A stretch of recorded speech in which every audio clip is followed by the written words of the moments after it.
The breaking point. The stars above New Perth Colony shimmered peacefully in the violet-tinged sky.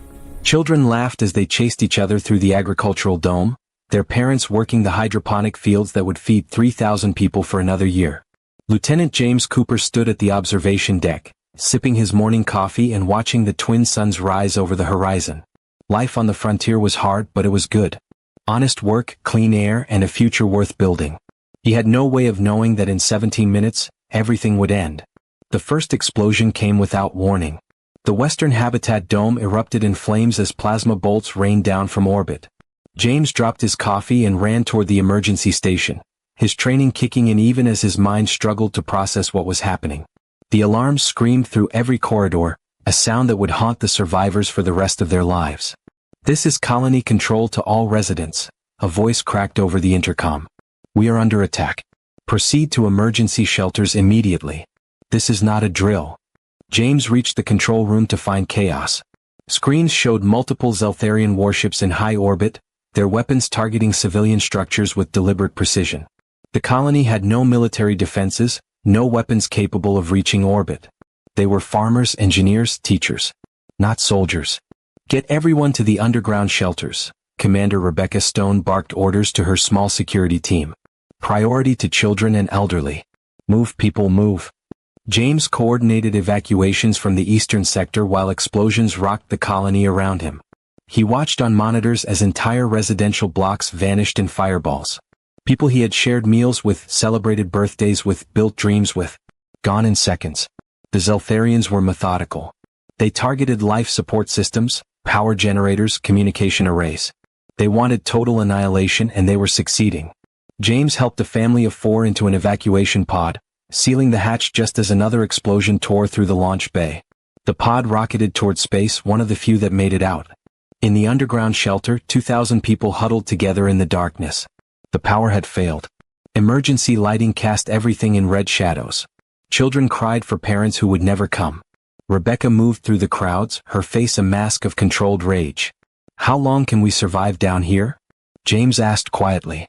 3 days, maybe 4 with rationing," Rebecca replied. "But it doesn't matter. Look." She showed him a handheld scanner.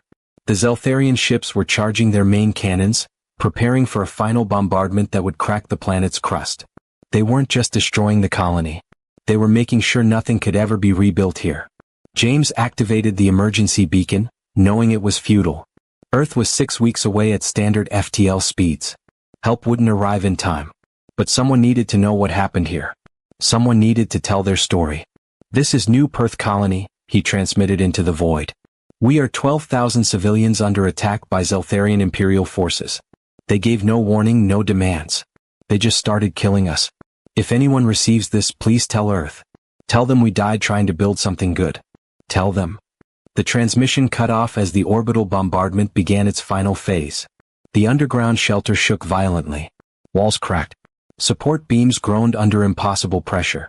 Rebecca pulled James close, and they held each other as the world ended around them.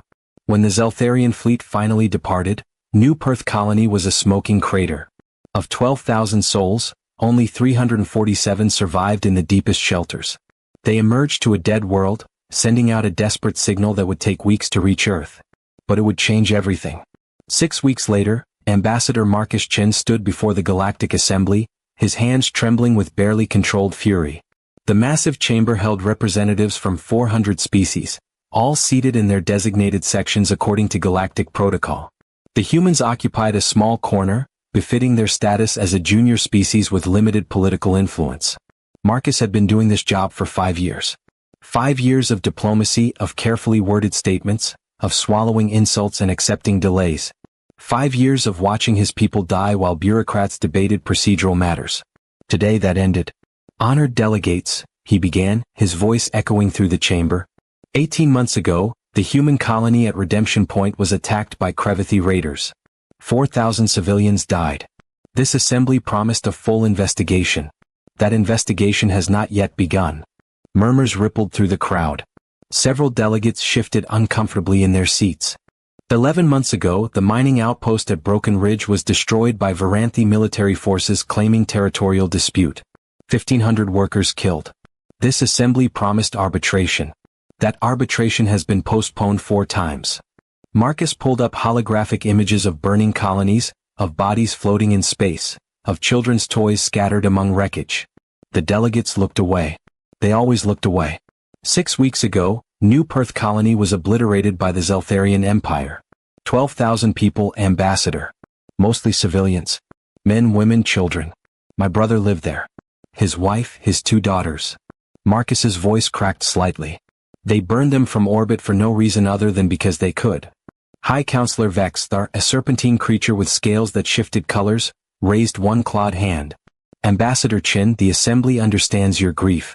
However, these matters require careful investigation. The Zeltharian Empire claims that New Perth violated territorial agreements signed during the Frontier Accords of. Stop. Marcus's voice cut through the chamber like a blade. Just stop with the diplomatic language. Stop pretending this is complicated. The Zeltharians attacked a defenseless colony without warning or provocation. They committed genocide. And you're going to investigate for 3 years while they face no consequences. The proper channels must be, Vexthar began. The proper channels have failed, Marcus interrupted again. 3 attacks in 18 months. 3 massacres while this assembly debates and delays. Earth has tried patience. We've tried diplomacy.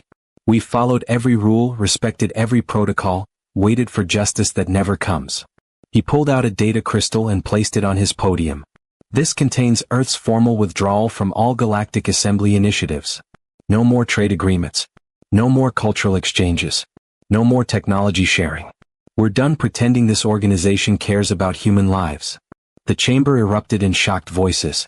Delegate Thorin of the Merchant Guild stood abruptly. Ambassador, you cannot simply withdraw. Many species depend on human manufacturing and agricultural exports. The economic impact should have been considered before you let our people die, Marcus replied coldly. Effective immediately, humanity is establishing an exclusion zone around all our territory. Any unauthorized vessel that enters will be destroyed without warning. This is an act of aggression, Vexthar hissed. The Assembly will not tolerate. The Assembly will do nothing, Marcus said flatly. Because that's what you do best. Nothing. While we bury our dead, you hold committee meetings. While we rebuild shattered colonies, you draft strongly worded resolutions that go nowhere. He walked down from the human section toward the central floor, breaking protocol. Guards tensed, but no one moved to stop him. There was something in Marcus's eyes that made even the most aggressive species hesitate. Let me be absolutely clear, he said, his voice carrying to every corner of the massive chamber. The next species that attacks human civilians will face complete military retaliation. Not proportional. Not measured. Complete. We will eliminate your capacity to wage war permanently. You dare threaten this assembly? Vexthar rose to his full height, towering over Marcus. I'm not threatening anyone, Marcus replied calmly. I'm delivering a message from Earth's government and military command. Humanity tried peace. We begged for it. We built our entire civilization around the idea that violence was a last resort, something to be avoided. He gestured to the images still hovering in the air. But you've taught us a valuable lesson. In this galaxy, peace is only possible when all sides want it. You don't want peace with humanity. You want us to be convenient, quiet, controllable. You want us to accept being victims. Marcus pulled up a new hologram, this one showing star charts with human territory clearly marked in red. The Zeltharian Empire has 72 hours to deliver their emperor and military command to Earth for trial.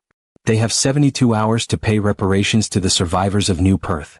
They have 72 hours to surrender every warship involved in the attack. And if they refuse?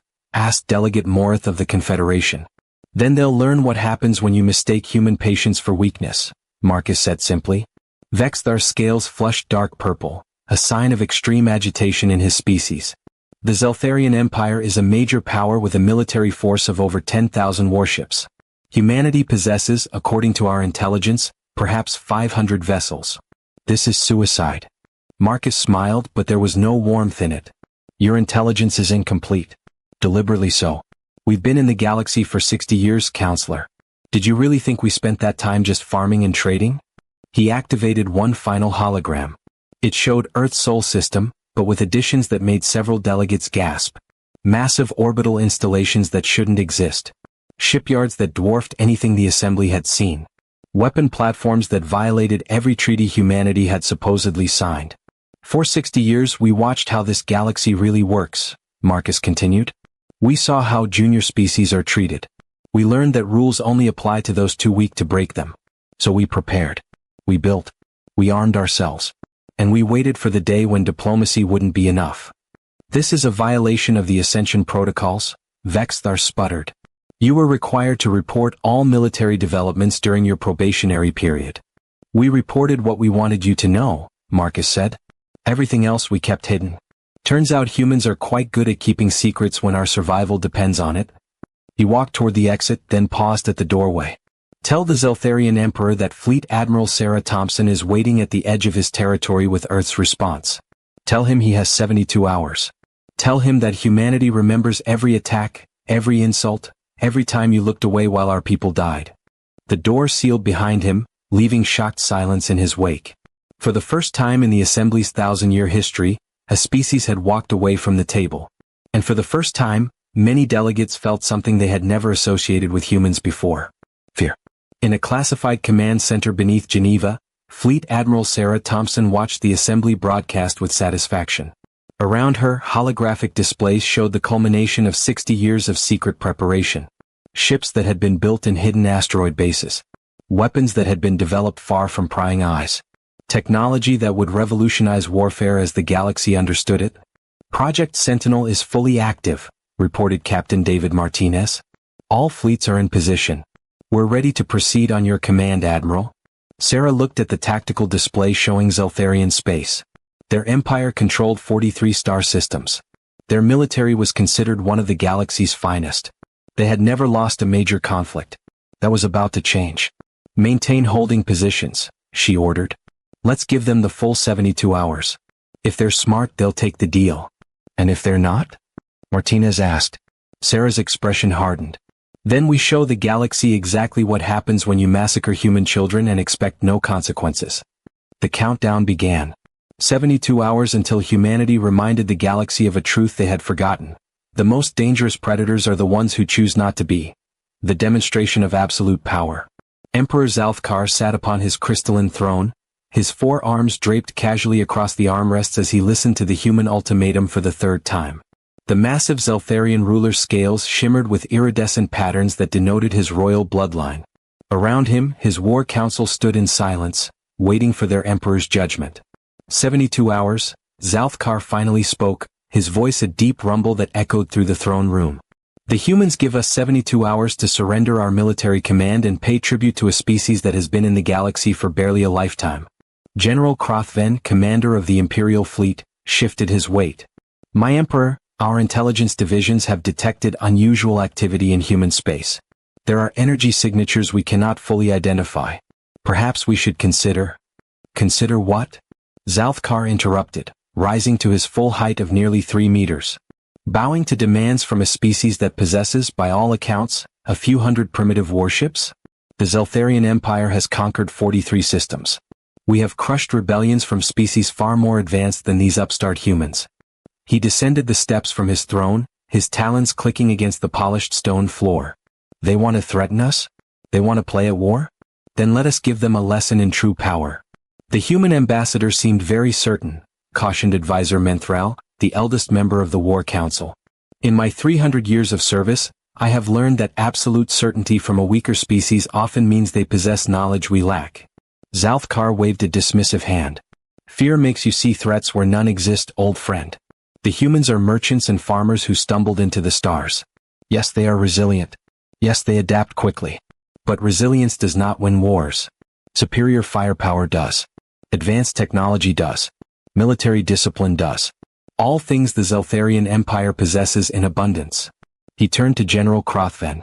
How long would it take to crush the human military if they were foolish enough to attack us? 3 weeks, perhaps 4, Krothven replied confidently. Their ships are smaller, slower, less armed. We outnumber them 20 to 1. Even if they have some hidden forces, the mathematics of warfare are clear. Excellent. Zalthkar returned to his throne. Then let us send them a message they will understand. General, you have a mining station designated Delta 7 near human territory, correct? Yes, my Emperor.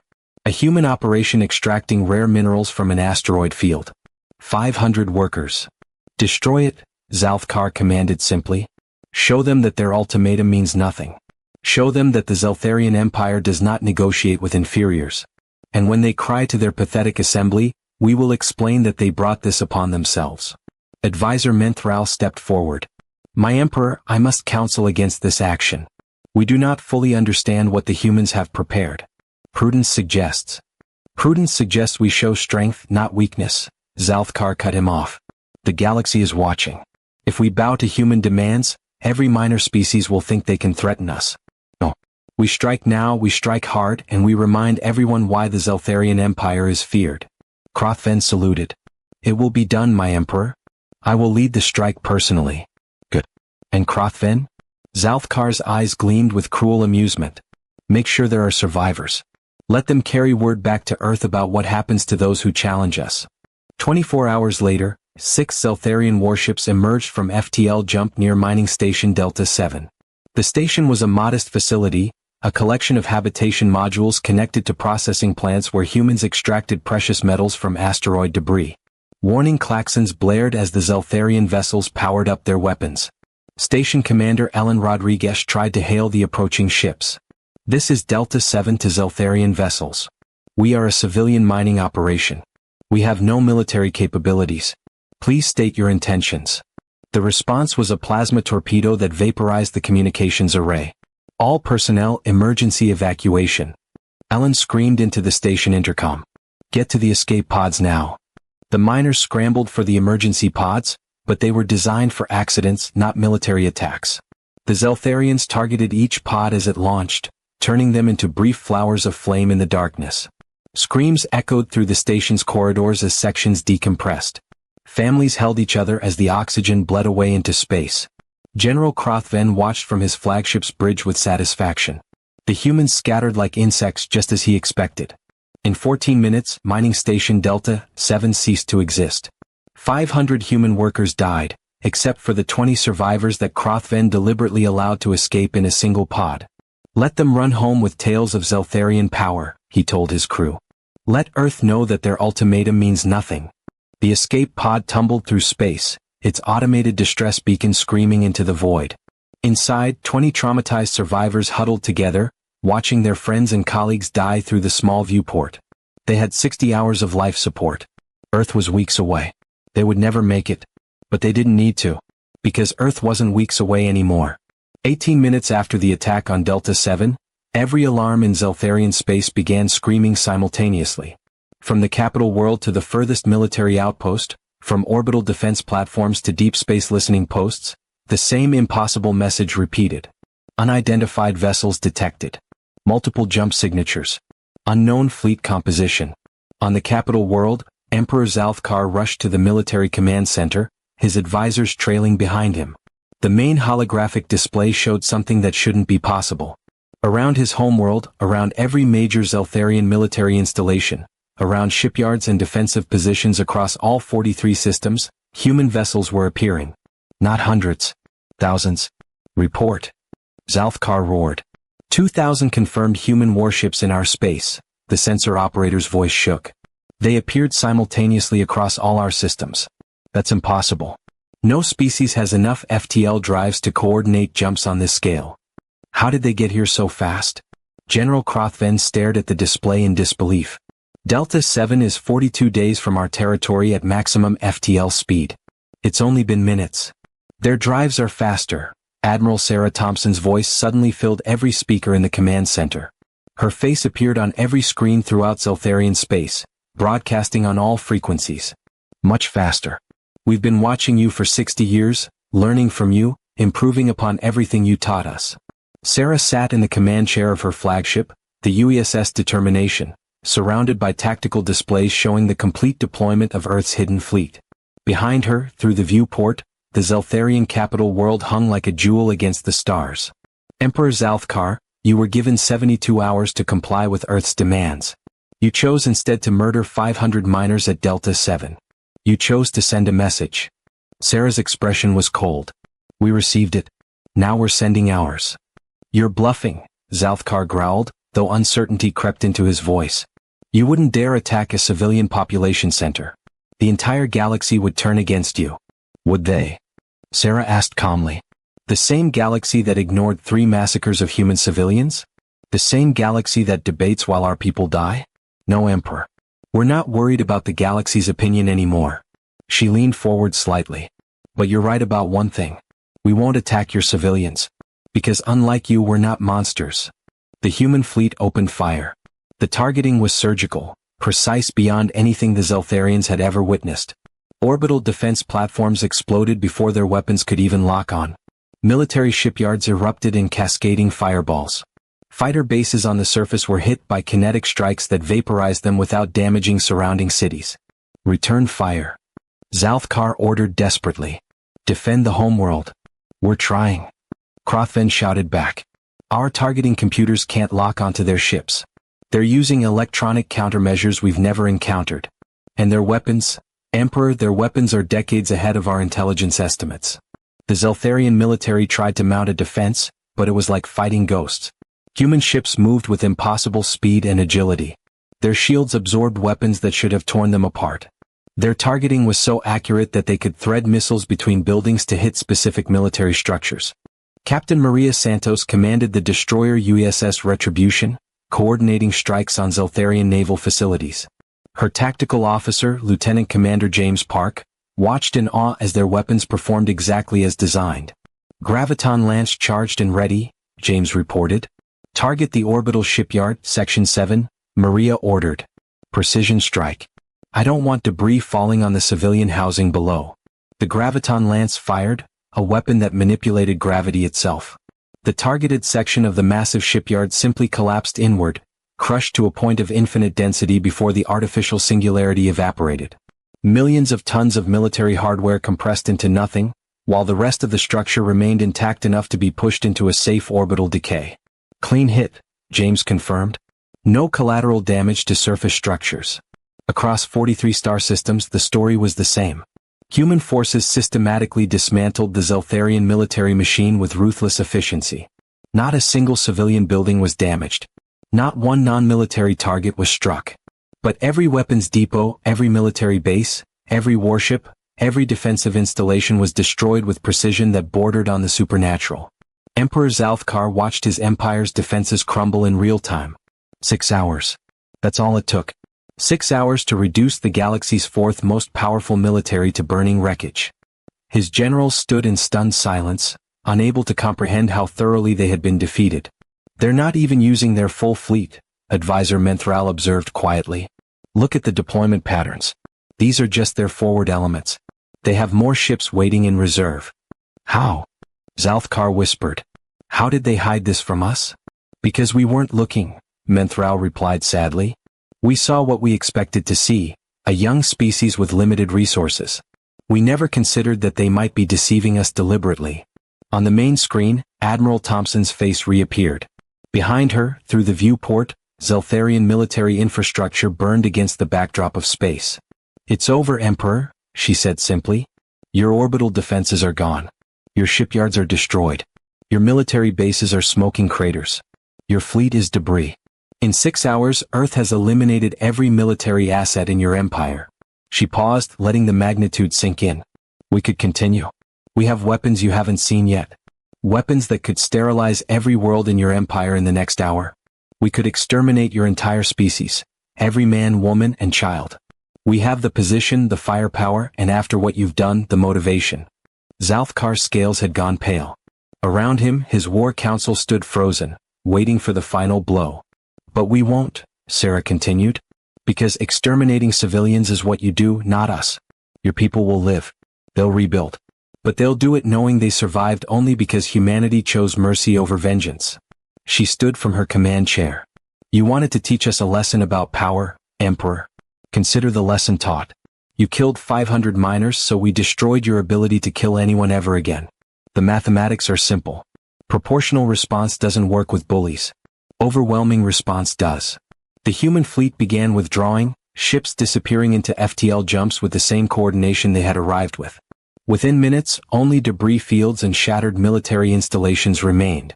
Sarah's final words echoed through every Zeltharian command center. Tell the galaxy what happened here. Tell them Earth gave fair warning. Tell them you ignored it.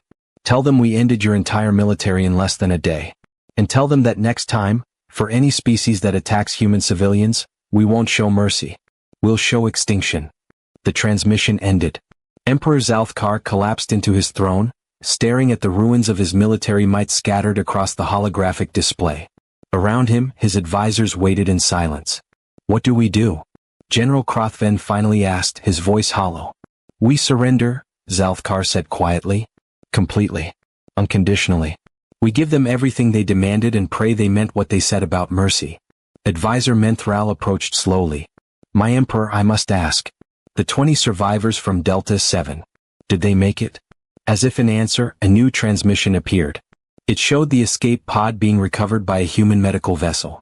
The 20 miners were being treated by human doctors, wrapped in thermal blankets, alive and safe. "We found your survivors," Admiral Thompson's voice accompanied the footage. "We're sending them home. Because every life matters. Even when they're your people, Emperor. Remember that." The message was clear. Earth could have let those 20 die in space. Could have ignored them just as the galaxy had ignored human suffering. But they hadn't. Because humans, even in their righteous fury, still valued life above vengeance. Within the hour, the Zeltharian Empire issued a formal surrender to Earth. The transmission went out to every major government in the galaxy, accompanied by complete tactical recordings of the engagement. The footage showed human capabilities that shouldn't exist and restraint that seemed almost cruel in its precision. The emergency session of the Galactic Assembly convened in chaos. Delegates arrived in various states of panic, watching the recordings from Zeltharian space on repeat.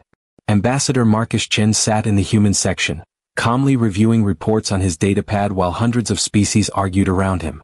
High Counselor Vexthar called for order, his scales shifting through colors of distress. "The Assembly demands an explanation for this unprovoked." "Careful with that word," Marcus interrupted, looking up from his pad. "Unprovoked. Choose your words very carefully, Counselor." He activated the holographic display showing the attack on Delta 7. 500 human workers dying in the void.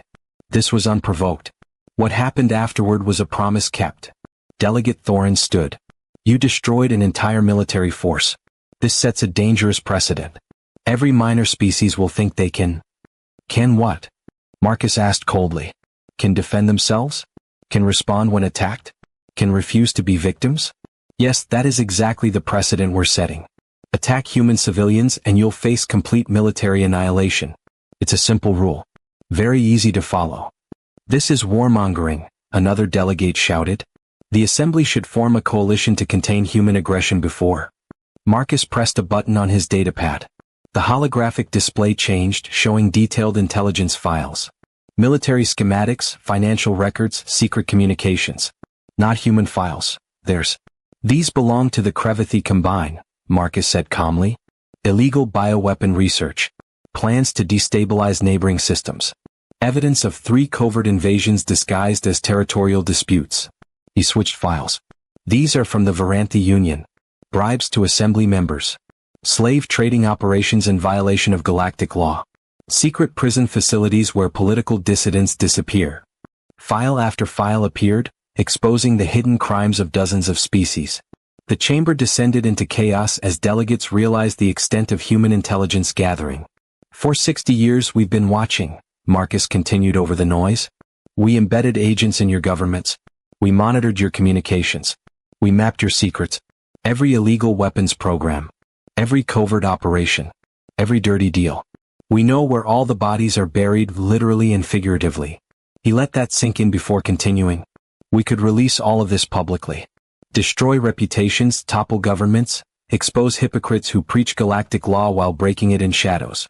But we won't. Not unless we have to." Vexthar's scales had gone completely gray. "What do you want, Ambassador Chin?" "What we've always wanted," Marcus replied. "To be left alone. To build our colonies in peace. To trade fairly and live freely. But now with one addition, absolute guarantee that no one will attack human civilians ever again." He stood and walked to the center of the chamber. "Earth is establishing exclusion zones around all human territory. Any military vessel that enters without authorization will be destroyed. No warnings. No second chances. We'll maintain diplomatic relations with species that want them, but on our terms now, not yours. And if we refuse to recognize these zones?" Delegate Morith challenged. Then test them and find out, Marcus said simply. We've just demonstrated what happens when you test humanity. I wouldn't recommend a second experiment. He pulled up a final display showing Earth's true military capabilities. Thousands of ships. Weapons that violated every convention on acceptable warfare. Technology that was decades ahead of anything the Assembly possessed. For 60 years you taught us how this galaxy really works, Marcus continued. You taught us that rules only matter if you're too weak to break them. That justice is something the strong grant to the weak out of convenience, not principle. That peace is a luxury afforded to those with the biggest guns. He looked around the chamber, meeting the eyes of representatives from hundreds of worlds. Thank you for the education. We learned well. Maybe too well. Because now we're the ones with the biggest guns. And we're asking ourselves, do we show you the same mercy you showed us? Do we respond to your attacks with investigations and committees and endless debates? The chamber had gone completely silent. For the first time in galactic history, representatives from the most powerful civilizations felt genuinely afraid of what a single species might do. We chose mercy today, Marcus said quietly. We destroyed Zeltharian military capabilities but spared their civilians. We could have done so much worse. We have weapons that could crack planets, biological agents that target specific genetic markers, nanotech that could dismantle your worlds molecule by molecule. We built them all because we learned from you that survival requires being prepared for the worst. He walked back toward the human section, then paused. But we're also the species that saved 20 Zeltharian survivors even after they attacked us. That rescued civilians from the colony they destroyed. That values life even when showing power. Remember that before you call us warmongers. Marcus returned to his seat. The assembly sat in stunned silence as human capabilities and human restraint warred in their understanding. Admiral Sarah Thompson's face appeared on the main display, broadcasting from Earth. This is Fleet Admiral Thompson to all galactic civilizations. Earth's position is simple. Leave us alone and we'll leave you alone. Trade with us and we'll trade fairly. Attack us and we'll end you completely. The choice has always been yours. Choose wisely. The broadcast ended. In its wake, the galaxy entered a new era. The age of human patience had ended. The age of human power had begun. And throughout hundreds of worlds, leaders looked at the recordings from Zeltharian space and reached the same conclusion. Humanity had been the most dangerous species in the galaxy all along. They had just been kind enough to hide it.